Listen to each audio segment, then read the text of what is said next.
Another day, and I'm still struggling with my diabetes. I do my best to manage, but it's hard.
Please welcome the governor of the great state of New Jersey, Chris Christie.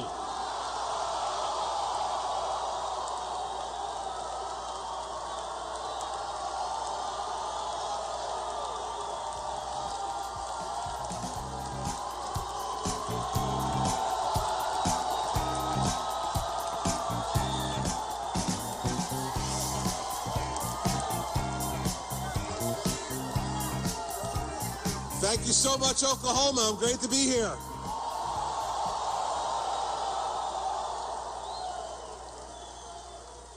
Well, we've had a great day today. I am thrilled to tell all of you, as I told the people of Texas earlier, I am happy to be here and announce that I endorse Donald Trump for President of the United States.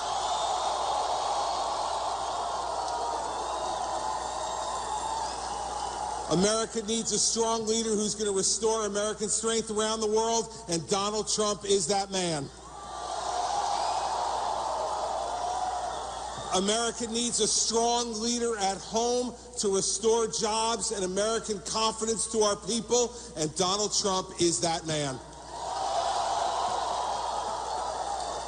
And the Republican Party needs a leader who will make sure that Hillary Rodham Clinton never gets within 10 miles of the White House. And Donald Trump is that man.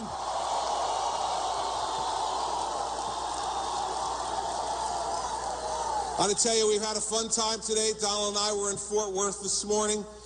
Things in Texas are looking really good. And believe me, Ted Cruz is nervous.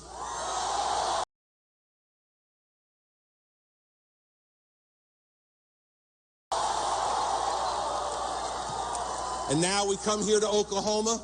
We come to Oklahoma full of optimism, not only for the elections on Tuesday, but full of optimism for America's future. Where we get a strong leader in the White House, and not the Halloween guy we have in the White House right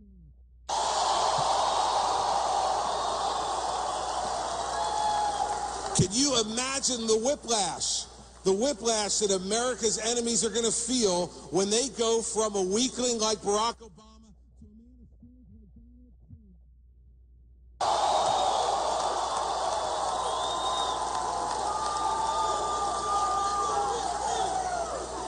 Now, and let's have one more message for someone who's had a pretty big mouth today. Marco Rubio, your campaign is almost over, buddy.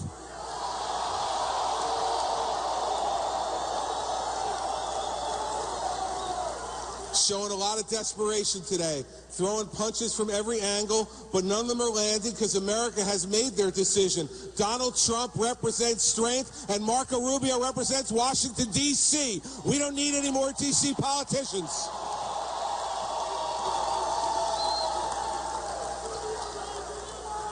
And so I just want to remind Senator Rubio one thing. He may be confused about this. But President of the United States is not a no-show job like he's treated the United States Senate. We need an executive on the job, and that man is Donald Trump.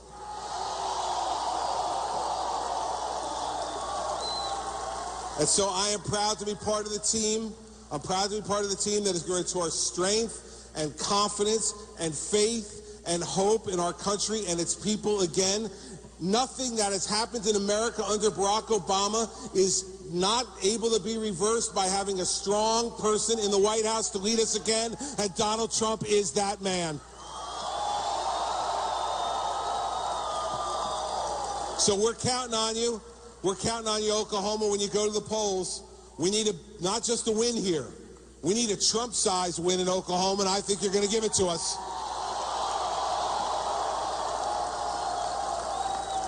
So it is my honor, my privilege, and my pleasure to introduce to you the next president of the United States of America, Donald J. Trump.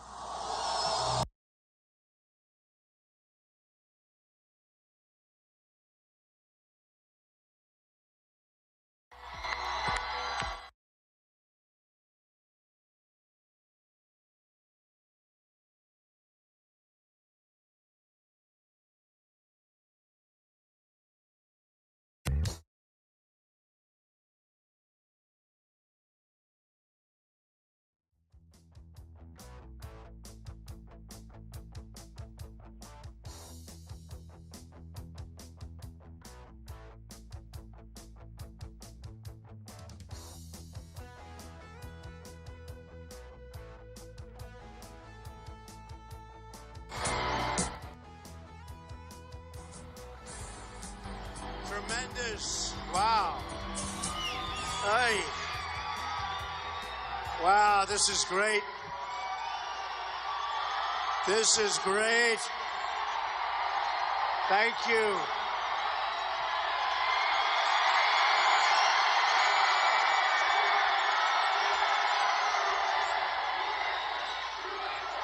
Unbelievable. We came here, we wanted 4,000 people. They have 7,000 or 8,000 people. Unbelievable results. All over. All over. So we had an amazing experience last night. And I'll tell you what, every single poll, I was being hit from both sides. Every single online poll on the debate. Did anybody watch that crazy debate last night? They have us winning by a lot. They have us winning by a lot. Every single poll. And most of the people on television, but some of the pundits, of course, never. No way. No way. But every poll and a lot of the people, we had an amazing time last night. It was very different. These are two desperate people. They're desperate. You know, the one guy in Florida, he's down 20 points, Rubio. And I'll tell you what, they hate him in Florida. They hate him. You know what? He defrauded Florida, if you think about it. He runs, he becomes a senator, he never shows up to vote. He's never around. And they don't like him. He's not doing well. So it was interesting. One of the reasons I love Chris, I was on the stage in New Hampshire, which we won. Remember New Hampshire? We love New Hampshire. And we won South Carolina big. We won by double digits. And a few days ago, we won Nevada, and that was really amazing. So I'm big. We're doing great. And we have amazing people. It's a movement. I tell people it's a movement. But I was on the stage in New Hampshire during one of the debates. And I watched a meltdown like I've never seen anything like it. I watched a meltdown like I've never, ever seen. And it was Chris grilling Marco Rubio. This guy was sweating so badly. Oh, he was sweating. Honestly, it was disgusting, all right? And I knew he had a problem because before that, when he was doing a little bit of an address to the president's speech, you remember, and they put him on, and he went for the water. Do you remember that during live television? But what I saw, what Chris did to him was incredible. Then last night, I saw him backstage with makeup where he's taking it with a trowel and putting it on. He was soaking wet, and he was out here. And, you know, I only say it because, honestly, this is not a presidential guy. This is not a presidential guy. He has a situation in Florida where he buys a house. These are our politicians, folks. And he's not the only one, just so you understand. You know, I'm self-funding my campaign. I'm putting in my own money. Okay? I'm putting in my own money. Even though I heard today my father gave me $200 million. Believe me, I would love if he gave me $200 million. Believe me, that is not true. That is way, way, way, way off. And I love my father. My father did give me a lot of knowledge, but I wish he gave me $200 million. You know, these numbers, where they come from? Well, they come from phony newspapers. Because these people back here, the media, they are the most dishonest people anywhere that I've ever seen.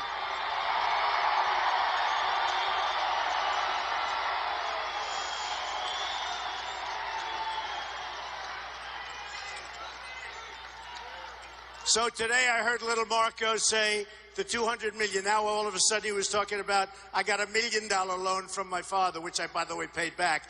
And in the meantime, I've made billions and billions and billions of dollars. So pretty good job. Not many people could do that. So this guy, Rubio, buys a house for $178,000, sells it for $380,000 to a lobbyist. Okay, is the lobbyist in the room, anybody? Is he here? Makes this massive project and is doing legislation for this guy at the same time. Okay, tell me about this, right? Then He's got a credit card problem where he's taking from the Republican Party, having his driveway done, all of this. Why is this not brought out? And from the Republican Party. And the man doing the investigation is furious that they're not listening to him. I think I'll have to get up and interview him. Then he's got a foundation, but he doesn't. A rich guy has a foundation who does a lot of business with Florida. And who's the head of the foundation? Does anybody know? That's right.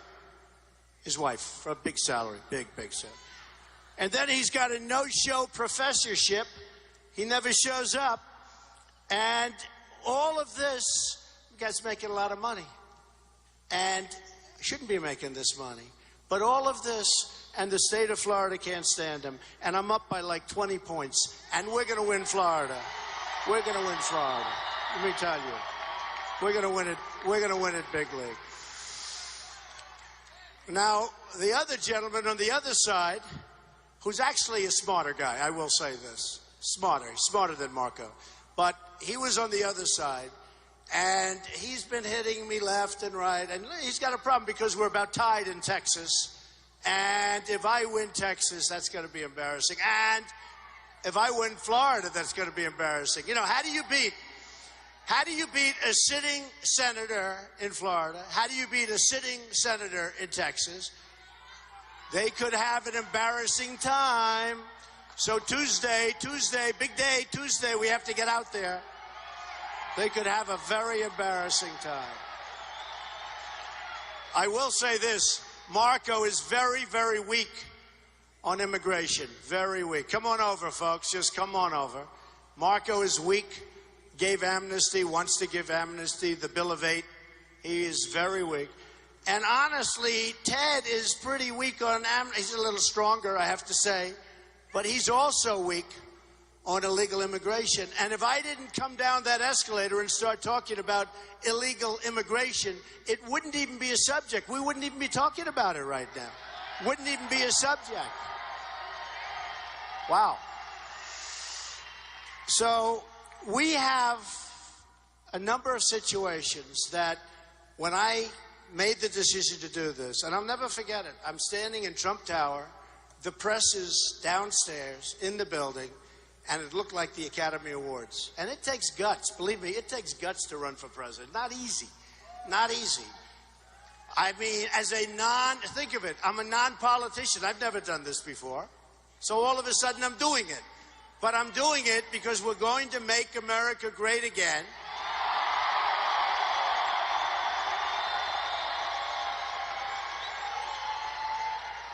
And a politician, all talk, no action, it's not going to happen. These guys, I know them, then it's not going to happen. Can't happen. It's not their thing. For instance, on the border, I love you too, darling. Who said that? Stand up. Let me see. Oh, I love you too. I love you too. Thank you. Thank you. Thank you.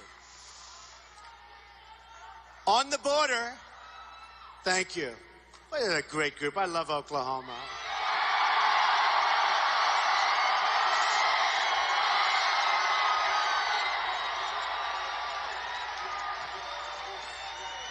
And word is your football team is going to be pretty good this year, right? Right? That's what the word is. Better be. We'll be rooting for you, but it better be. I think it will. So I came down and I talked about illegal immigration.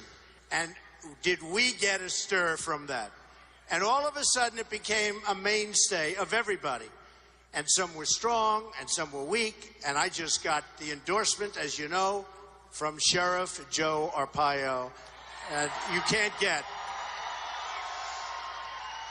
If we're talking about illegal immigration, Sheriff Joe really is he's the best, right? He's the best. And so he endorsed Donald Trump, and that means that my plan is the best, my plan is the strongest. And by the way, we want people to come in. We're going to have a very, very strong border. We are going to build the wall. You know that, right? We're going to build the wall. Mexico is going to pay for the wall. They're going to pay. 100%. 100%. They're going to pay for the wall. And it's going to be a beautiful wall, because someday, maybe, when I'm not around, they'll be calling it the Trump wall, so I have to make it further.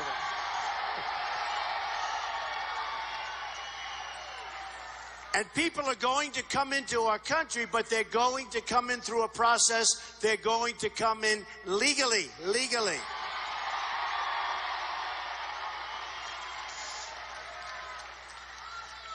So the borders became a very big deal.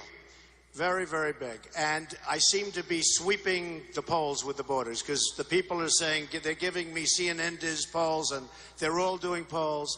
But the borders are big.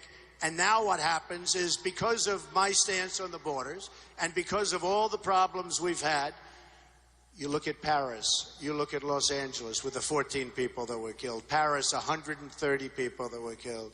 Because of all of the problems, and now you have the migration, and we have certain politicians that want to bring people in, thousands and thousands of people from the migration.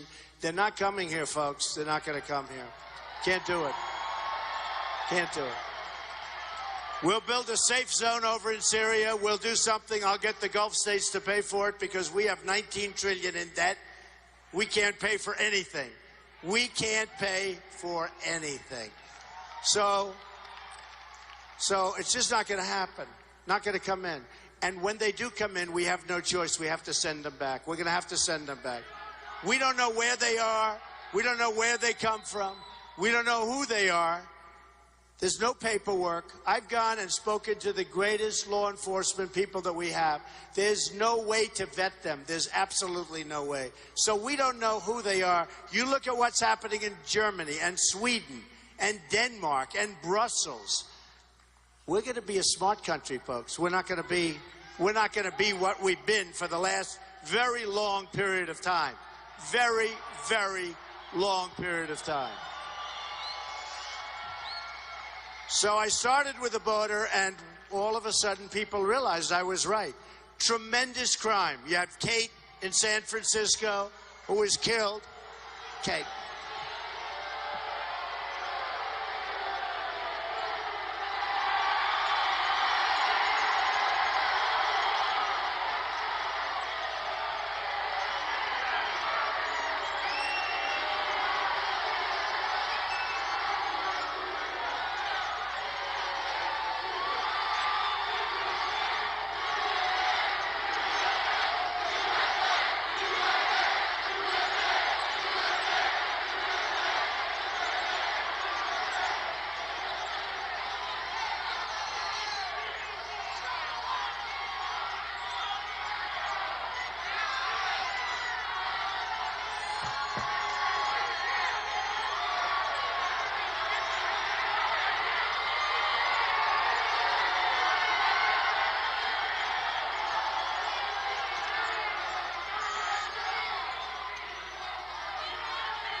You see, in the good old days, law enforcement acted a lot quicker than this.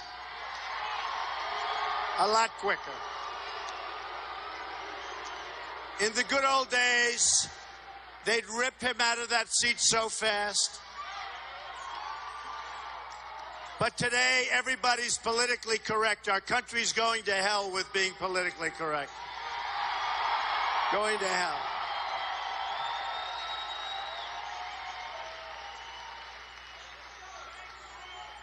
You know, it is a shame when you think. It is a shame. You see things like that. We had somebody the other day punching, swinging. People want to take it nice and easy. They don't want to do anything. They gently walk him out. When he's walking out, he's waving to everybody, smiling. The place is booing. And in all fairness, I love the police. They're the greatest. But they're afraid to move. They're afraid to move. They want to keep their jobs. They don't want to lose their pensions. I understand. We are really becoming a frightened country, and it's very, very sad. Remember what I said.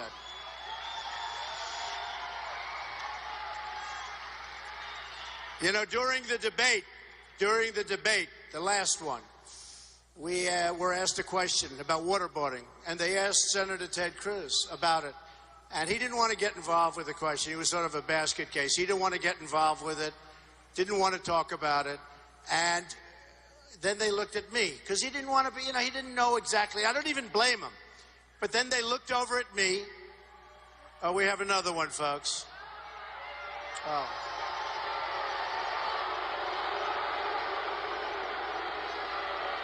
Two people.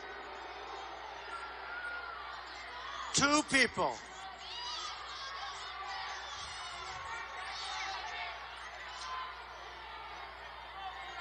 And they talked about waterboarding. So we have in the Middle East people that cut off your head. We have people that are chopping off heads of Christians and lots of others, right? We have people that are drowning other people in cages. They're drowning them in heavy steel cages. And what do? They're asking Ted about waterboarding. He doesn't want it. Then they come to me. What do you think of waterboarding? Meaning, isn't it terrible? I said, I think it's just fine. I think it's just fine.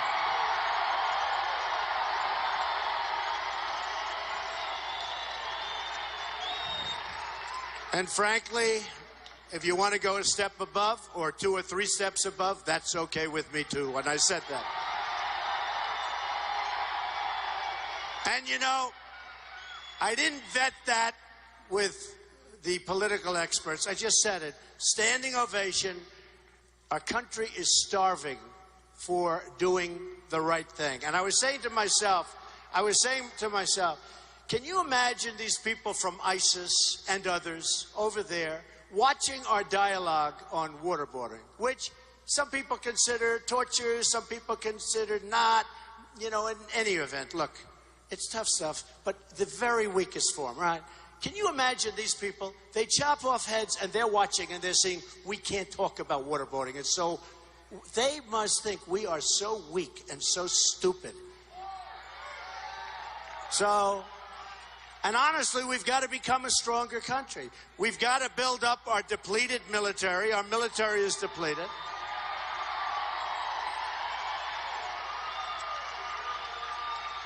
We've got to knock out ISIS and knock them out soundly and fast.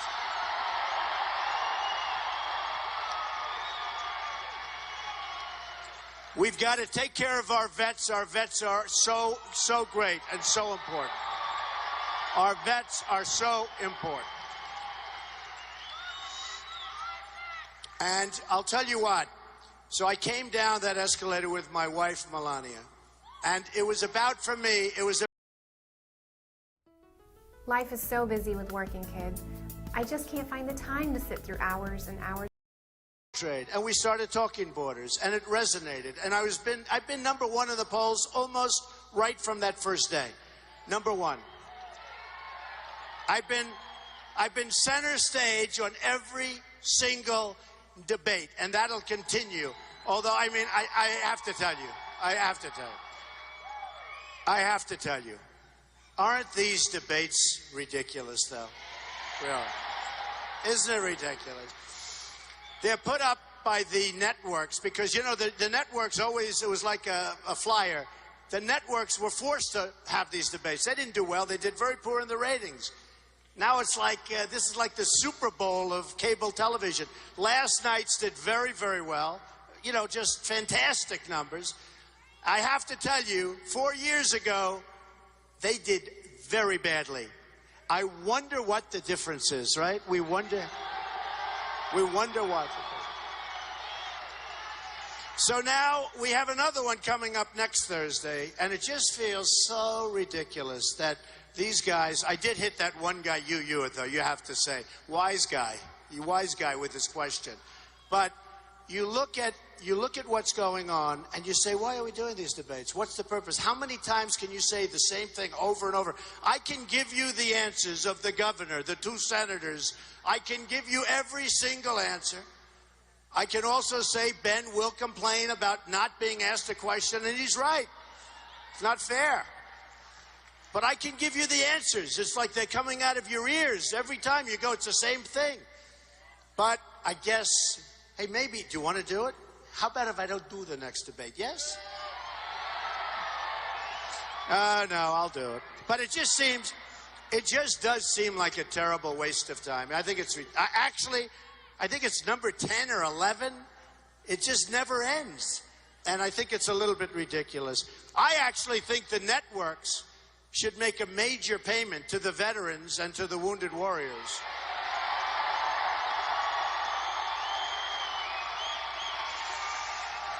Because the networks are making an absolute fortune on these.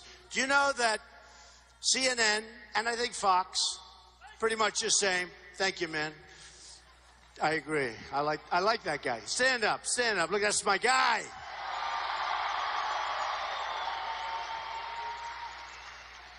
I think they went from like $3,000 for a 30-second ad to $300,000 for a 30-second ad. Think of it. No, think of it. And they make a fortune. They should give the money to the vets, or they should give the money to a good charity. Some of it. They should give some of it. And we're standing there in the same question, same answer. So what are you going to do? Look, it's all in the process. It's the process of getting elected and being able to turn this country around rapidly and beautifully and really do something special. And that's why I'm doing this. I mean, I'm doing it for that reason. It's very simple. So it happened with the borders, and I talked about trade.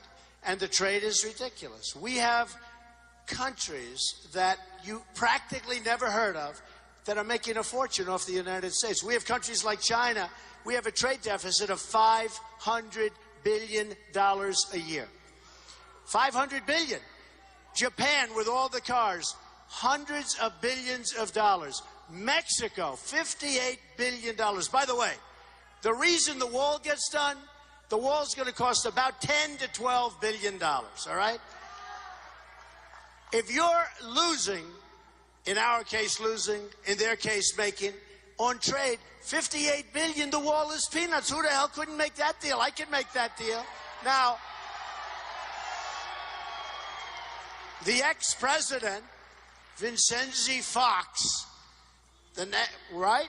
Can you imagine if I used that word? They don't even talk to him. They say he's very angry at Donald Trump. And our vice president today apologized for the way we're all talking. In other words, I thought it was horrible. By the way, even the announcers on one of the networks, they said, this is a little embarrassing. The guy uses the worst of the words right out there, and it won't happen. And you know why he said that and why he was so arrogant in saying it? Because they're so used to getting their way that when they see somebody saying, not going to happen that way anymore, folks, not going to happen. Number one, you're not going to send drugs into our country anymore and pollute our youth. Not going to happen. And this guy was so arrogant when you looked at him. And the way he said the word, it was incredible. I mean, think about me saying that word. It would be, I think it would be the electric chair, okay? Nobody even says about it. Nobody says anything. And now we have Biden go and apologize. He apologized like he was begging Mexico. Now, I like Mexico. The problem is, and the Mexican people are incredible, I have thousands of Hispanics that work for me. Thousands. Thank you, Doug. No, I have thousands. And by the way, you probably saw in Nevada, what happened? I won. Not only did I kill with everybody, but I won with the Hispanics with 46%. I won. I beat everybody. I beat everybody by a lot. So, but I employ thousands of Hispanics. These are incredible people. Over the years, I've employed tens of thousands of people. I'm going to bring jobs back from China, from Japan, from Mexico. We're going to bring them back into this country. I will be the greatest jobs president that God ever created. That I can tell you.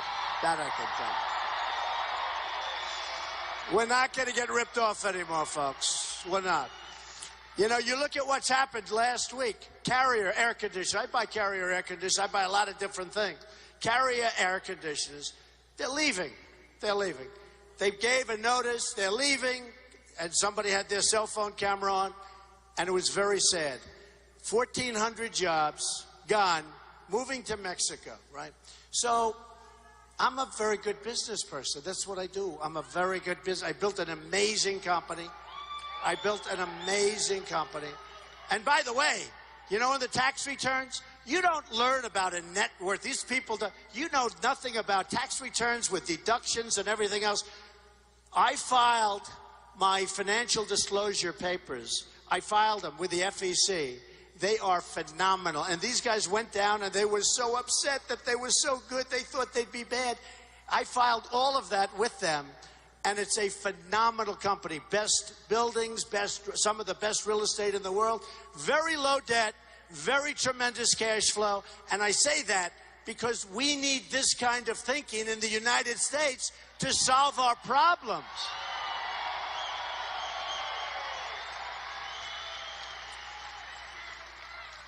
So, Carrie, I love you too. Who is that? Look at her.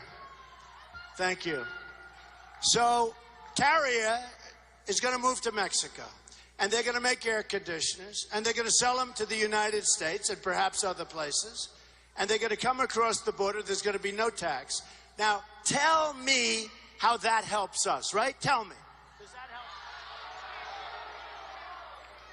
We have got the dumbest trade policies anywhere in the world by a factor of 20.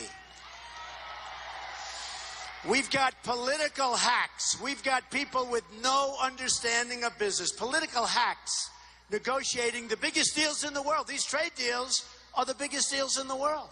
Deal with China, deal with Japan, deals with Mexico. And the problem with Mexico, China, Japan, all of them, their leaders are too smart for our leaders. Our leaders are major dummies, folks. Major, major dummies. We have rebuilt China. China has treated us so badly. Look at them. In the South China Sea, they're building a tremendous arsenal. They're building an unbelievable military complex. I don't think they got environmental impact statements. Do you think anybody got? Let's check the environment. Let's see if we're hurting a certain kind of fish. I don't think so. You know what happened? On Monday morning, they said, this is a good idea, and they started work on Monday afternoon. That's the way it worked. With us, if we wanted to do that, it would take 25 years to get the approvals. Oh, our country, what are we doing to our country? It's so sad. It's so sad. You know, one of the pollsters did, and actually Nikki Haley, when I didn't have her endorsement, and yet I absolutely destroyed her candidate, Marco Rubio. Destroyed. In South Carolina, Governor Nikki Haley. So, I mean, she backed Rubio, and the guy got, like, decimated, right? And she should have won. I mean, you have the governors. But she made a speech which was a little nasty. She was talking about Trump and the supporters. And we have the #1 loyalty in terms of supporters. You know, I love my supporters. I love them. I love the people in this room. And it comes out every single poll, and they know better than anybody. Every single poll said Trump can, like, do anything. They love Trump, and I love them.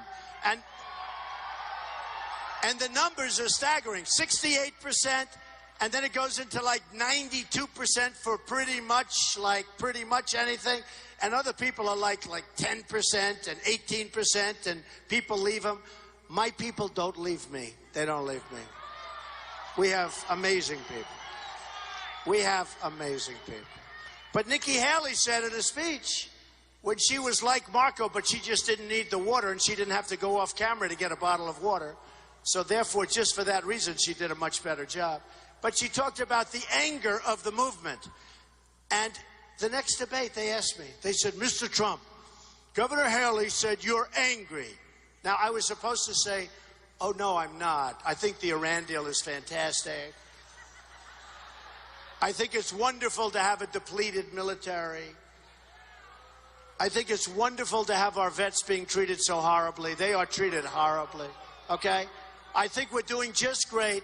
I think it's great to have massive deficits and China ripping us off. Probably the greatest theft of in any event, the greatest theft in the history of the world is what China has done to our country. Greatest theft. The greatest theft. The numbers. We rebuilt China. So they said, you're angry. I said, well, see, now I was supposed to answer the question, no, I'm not angry. And I said, you know, you have to think on your feet pretty quickly, right? I said, actually, you're right, I'm angry. But I'm not an angry person, believe it or not. I'm not an angry person. But when I see the Iran deal, and when I see every single thing that we do, when I see Sergeant Bergdahl. My army marches tonight. Once he has the sword.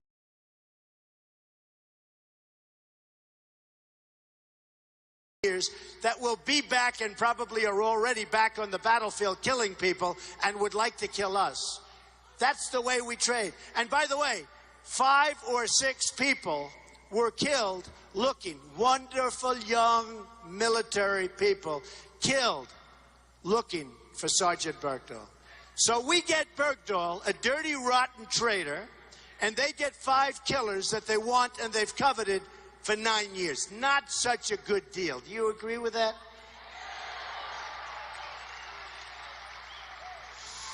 So, we don't make good deals. Honestly, whether it's military, whether it's buying drugs. You know, the drug companies and the pharmaceutical companies take care of the people on the stage. They take care of all of the people that you see in Washington. And a friend of mine, a doctor, comes up to me and says, you know, amazingly, Donald, we don't bid. This country, the United States, largest purchaser of drugs, to make you better, largest purchaser of drugs in the world. We don't bid. We pay like market value. We just pay a fortune. If we bid, we'd save hundreds of billions of dollars a year. Think of it. Think of it. So he asked me, he's a doctor, very good doctor, although he hates Obamacare, and he's probably going to close up shop because he said he has more accountants than he has nurses, and that's somewhat disturbing. Well, you shouldn't do that to the but he said to me, how does that happen? And I immediately do. I said, that means the senators, the congressmen, the people that make the decision, they're all legally taken care of through campaign contributions, through special interests, right? Through special interests, through lobbyists. They're all taken care of. We're going to start bidding, folks. And when they call me up and say, well, you shouldn't do that to the drug companies, I'm going to say, don't worry about it. They can take care of themselves. We're going to save so much money. We're going to save so much money. And we're going to bid on the military. You see it all the time, where the military is ordering equipment that they don't want. And the stuff they want, they don't bid on. Because that company doesn't have political connections into Washington, D.C. Okay? So it's going to stop. It's going to stop, and it's going to stop dead. We're going to start bidding properly. Maybe on drugs, as an example, we do a favored nations. We say, anybody that buys it, you get the lowest price, less 10%, because we buy so much. We'll save $300 billion. $300 billion! Now, with me, that's going to happen. With any of the other people, no, because the lobbyists will take care of them. I know many of the lobbyists. You've been seeing in some of the debates where the room is stacked with lobbyists and special interests, many of whom I know. They're waving to me and laughing as they're booing me. They're out there. They're friends of mine. And they're booing, oh, boo, boo, and they're laughing and waving to me in the room. The room was stacked. 3 times it got stacked. Actually, last night it was pretty good. They sort of liked me. It was a weird deal. Last night, I don't know what happened. What happened? They must be running low on money because they hear that I'm going to be involved, and there's no way that they're going to make all this money anymore. They make a fortune. So what we're going to do is we're going to get rid of all that. And we're going to bid out drugs. And we're going to bid out medical. We're going to bid out everything. And we're going to save so much money. We're going to save Social Security. We're going to save Medicare. We're going to save them, folks. By the way, we're getting rid of Common Core. We're going to have local education. Right?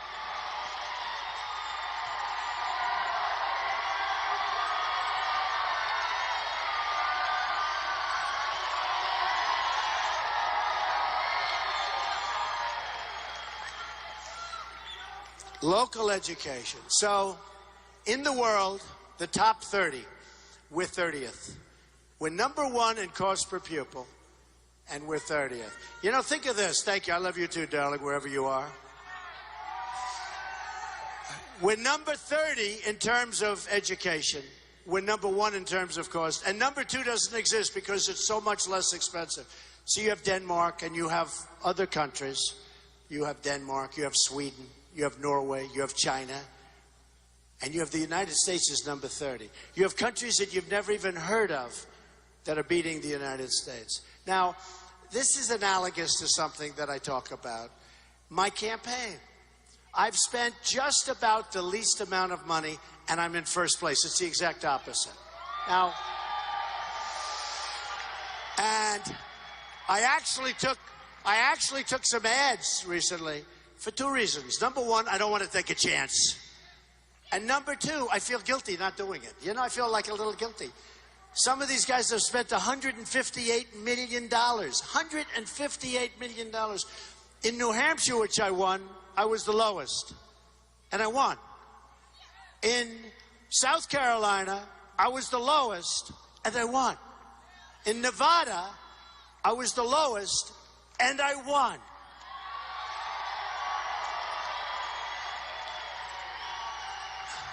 And when I say won, I mean won by a landslide, folks. That wasn't even close. We won with evangelicals. We won with the military. We won with the vets. We won with rich people. We won with a little less than rich. We won with great people. We won with amazing people. Because the people in our country are amazing people. No matter where you go, amazing people. So I spent the least, and I have the best result. Wouldn't it be great if the United States could do that? Wouldn't it be great? Right? Wouldn't that be great? I'll be opening a very big and beautiful building soon, the old post office on Pennsylvania Avenue. We're ahead of schedule by almost 2 years. Think of that. 2 years. We're ahead of schedule by 2 years, under budget, and the building is going to be far better than anybody even knew. It's going to be one of the great hotels of the world, right on Pennsylvania Avenue. And here's my attitude. You know, if you want a good piece of real estate, always get the post office. You know why? They were there first. They always had the best location. So in Washington, D.C., I have the old post office, which is an incredible building, built in 1888, and it's incredible. Walls that are 4 feet thick of solid granite. The building is one of the most beautiful buildings in the country. It's going to be one of the great hotels of the world. But wouldn't it be really something if we could say that we build our infrastructure and we can build it ahead of schedule and under budget, as opposed to costing 5 and 10 times more than it's supposed to cost? Wouldn't that be great? And we're going to do that, folks. We're going to do that. We're going to have people that are really great. You know, we have the greatest business people in the world are in the United States. Carl Icahn endorsed me, one of the great business people. We are going to take these people and we are going to let them work on our trade deals. And you can go home and relax and we are going to do very well. I know these people. And they may be nice, and some may not be nice, and who cares? The fact is, we have the greatest business people in the world. They want to do it so badly. They love the country, too. They're rough, they're smart, they're this, they got a lot of things going. But I want to tell you, they don't want money. They want no money. But if instead of having a political hack negotiating with Japan and China and India, if we had our greatest business people doing it, wouldn't it be nice overseeing it? That's what's going to happen. You are going to see numbers. I'll tell you what. You are going to see numbers in this country like you've never seen before. You're going to see numbers, and it's going to be rapidly. It's going to be rapidly. And I'll tell you the other thing. We'll end up with better, and remember this, we'll end up with better relationships with those countries than we have right now. Right now, they're ripping us off from A to Z. They laugh at us. They have no respect for us, and they don't like us. We are going to change that around. And our military, we defend everybody. We get very little money to defend. We get peanuts. People are laughing at us. We defend Saudi Arabia. Saudi Arabia, before the oil went down, was making $1 billion a day. We defend them for what? Nothing. Practically nothing. We defend South Korea. Every time you order something, televisions, air conditioners, other than Carrier, which comes right out of Mexico, right? But South Korea, you take a look at that. We have the madman in North Korea. We have 28,000 soldiers on the line. We get practically nothing. We defend Germany. We defend Japan. If we're attacked, Japan doesn't have to do anything. If they're attacked, we have to defend them. We don't have our right thinking caps on. So, folks, we're going to change that. And let me tell you, this doesn't sound very conservative, but believe me, it's the most conservative thing you can do. With Carrier, we're going to tell Carrier, congratulations on your new air conditioning plant right smack in the middle of Mexico. And we hope you do really well. But here's the story, folks. You left the United States. You're going to make air conditioners for the United States. Every single time you make an air conditioner and you move that air conditioner across our border, which will now be secured, you're going to pay a 35% tax on that air conditioner. Remember that.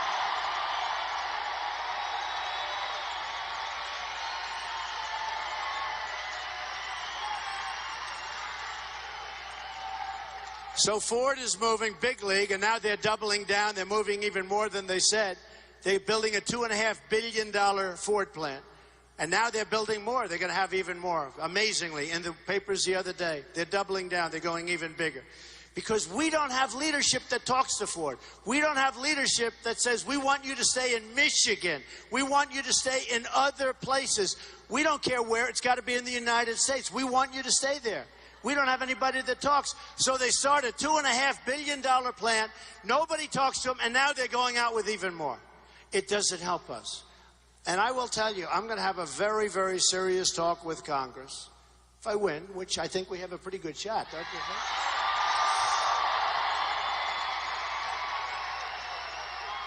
And I'm a free trader, but the trade has to be smart. We can't be stupid traders. Right now, folks, we're not free traders. We're stupid traders. China sends their stuff in no tax. When we send things to China, it's taxed 100%. It's taxed. They tax. I have a friend who's a great manufacturer. He said dealing with China is impossible. He can't get his product in, and when he does, every once in a while, they put a big tariff on it. They call it a tariff because they don't like the word tax. Same thing. They put a big, beautiful tariff on it. And I said, did you tell anybody this? He said, no, I didn't tell anybody. Well, you told me, so I'm going to tell the world. China, it's a one-sided deal, folks, and you can't have that. So I'm a free trader, but it has to be fair trade. It has to be smart trade for us. And believe me, nobody can do this stuff better than me. Nobody. Nobody. It is destroying our country, okay? We cannot continue to do what we're doing. We cannot continue to be the policeman of the entire world and not get reimbursed. We cannot continue to let these companies and these countries come in and just steal our jobs, steal them. Thousands and thousands of factories, thousands and thousands of jobs, millions of jobs just gone. And now you look at the phony stats. We have possibly a 25% unemployment rate. And when you see that 5% rate, don't believe it. Because when you stop looking for a job, you're immediately statistically put on a list and you're considered employed. It's a phony list, and it's a phony number to make the politicians look better. That's all that number is. It's not a real number. And just a couple of more things. And I love you, and I love you for being out here, and I love this crowd. This is amazing. I love it. I love it. So we're getting rid of Common Core. We're bringing our education locally. We are terminating 100%. Repeal Obamacare. Repeal. And replace Obamacare. That will happen, and it will happen quickly because it's a disaster. Do you see what's happening to your rates? You have Obamacare going up 25, 35, 45, 55%. And it's bad. It doesn't even work. And your deductibles are so high, you'll never use them unless it's about over. Unless you go to the most expensive hospital in the world and you stay there for the rest of your life. It's a real failed experiment. So Obamacare, we repeal and replace. Second Amendment, we will protect. We will protect.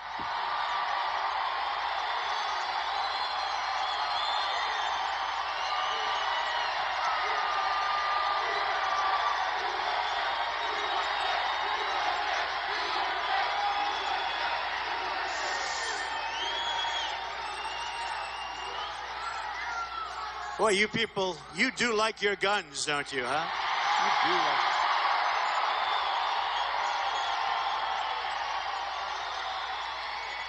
Well, you know, we've had a couple of endorsements. You know who also loves his guns? Willie Robertson, a friend of my son, Don, of Duck Dynasty. And he loves his guns, too. We're going to protect and we're going to cherish our Second Amendment. You know, if the radicalized woman who came over and probably radicalized the guy when they got married, and they end up killing people that they were working with, who threw them baby parties and baby showers. 14 people dead, people in the hospital. If there were guns on the other side of that room, and the bullets were going in the opposite direction, you wouldn't have had the problem that you had.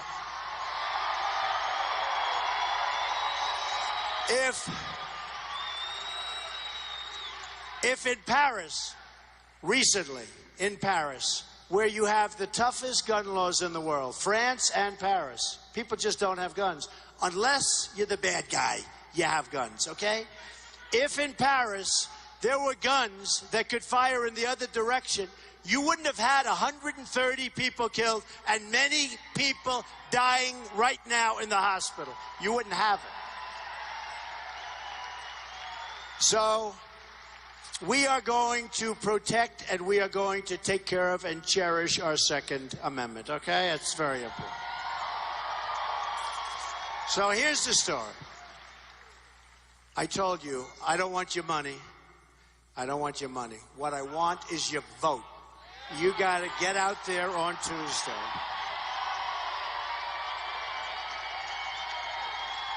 You've got to, because we're going to do something that's going to be so amazing. We're going to do, and we can't have another 4 years of a Hillary Clinton, or I can't even imagine Bernie Sanders. There it is. That's not going to happen. We can't have 4 years of Hillary Clinton, Bernie Sanders, or somebody. We can't do it. We can't do it. The country can't take it. I'll tell you what. If that happens, we're going to bring it back fast. It's going to be beautiful. It's going to be incredible. You go another 4 years, you may never be able to bring it back. We can't do it. So I just ask you for one thing. Get out and vote on Tuesday. Get out and vote.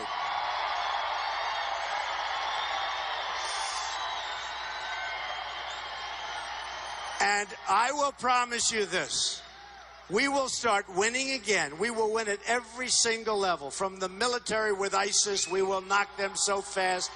From the military to trade to health care to every single element. So I say, get out there, vote. I love you. Make America great again, folks. Make America great again. Thank you. I love you. Thank you.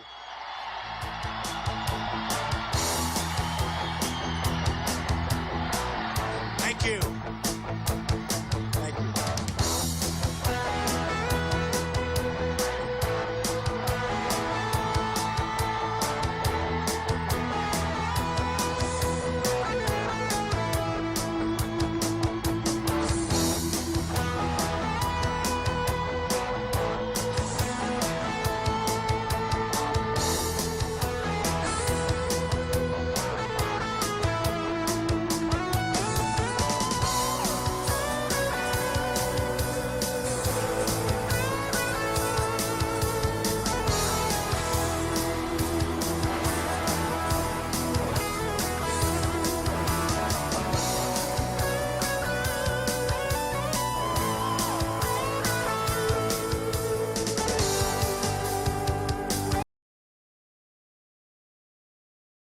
Mr. Donald J. Trump.